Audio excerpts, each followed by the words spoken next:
இப்போ ஒரு 2-3 ஸ்பூன் நல்லெண்ணெய் விட்டுட்டு அதில் ஒரு துண்டு பட்டை, 2 ஏலக்காய், 2 கிராம்பு சேர்த்துக்கோங்க. கொஞ்சமாக சோம்பு சேர்த்துக்கோங்க. 1 டீஸ்பூன் சோம்பு சேர்த்தா போதும். நல்லா பொரிய விடுங்க. அதுக்கப்புறமா 1 டீஸ்பூன் கடுகு சேர்த்து அது நல்லா பொரிஞ்சதுக்கப்புறமா கொஞ்சம் கருவேப்பிலையை சேர்த்துக்கோங்க.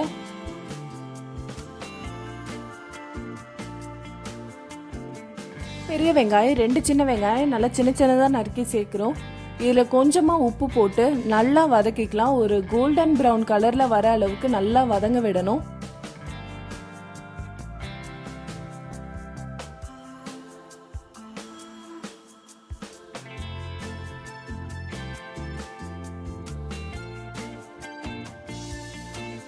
நல்லா வதங்கிருச்சு. இதில் 1 ஸ்பூன் இஞ்சி பூண்டு விழுது சேர்த்து நல்லா வதக்கிக்கலாம். இஞ்சி பூண்டு பேஸ்ட்டு போட்டிங்கன்னா ஸ்லோவில் வச்சு நல்லா வதக்கணும்.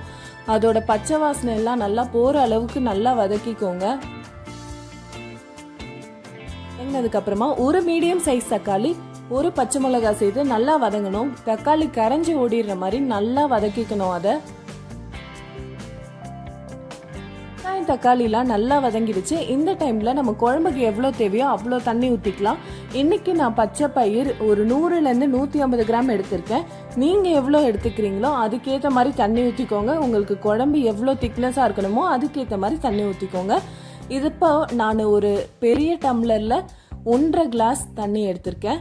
இப்போ இதில் கொஞ்சமாக மஞ்சள் தூள் சேர்த்துக்கிட்டு ஸ்பூன் காஷ்மீரி மிளகாய் தூள் சேர்த்துருக்கேன். காஷ்மீரி மிளகாய் தூள் இல்லைனா குழம்பு மிளகாய் தூளும் சேர்க்கலாம். நீங்கள் எந்த அளவுக்கு அது காரம் இருக்குன்னு பார்த்துக்கிட்டு அதுக்கேற்ற மாதிரி சேர்த்துக்கோங்க.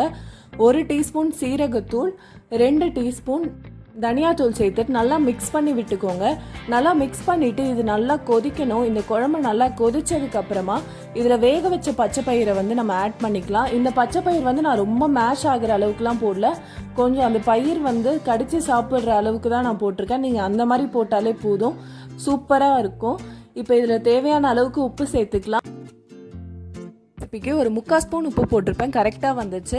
நீங்கள் இதெல்லாம் நல்லா மிக்ஸ் பண்ணிவிட்டு நல்லா கொதிக்க விடணும். இல்லைனா அந்த மிளகாத்தூளோட பச்சை வாசனை எல்லாத்தோட பச்சை வாசனையும் அப்படியே அடிக்கும், நல்லா இருக்காது டேஸ்ட்டு. அதனால் நல்லா கொதிக்க விடுங்க குழம்ப. இந்த மாதிரி நல்லா கொதிச்சதுக்கப்புறமா ஒரு 1/4 மூடி தேங்காய் பால் இதில் சேர்த்துக்கிறோம். பால் சேர்த்துட்டு ஒரு 2லேருந்து 3 கொதி வந்தால் போதும். நீங்கள் எவ்வளோ கறி குழம்பு வேணும்னு நினைக்கிறீங்களோ அந்த கன்சிஸ்டன்சியில் இருந்தாலே போதும்.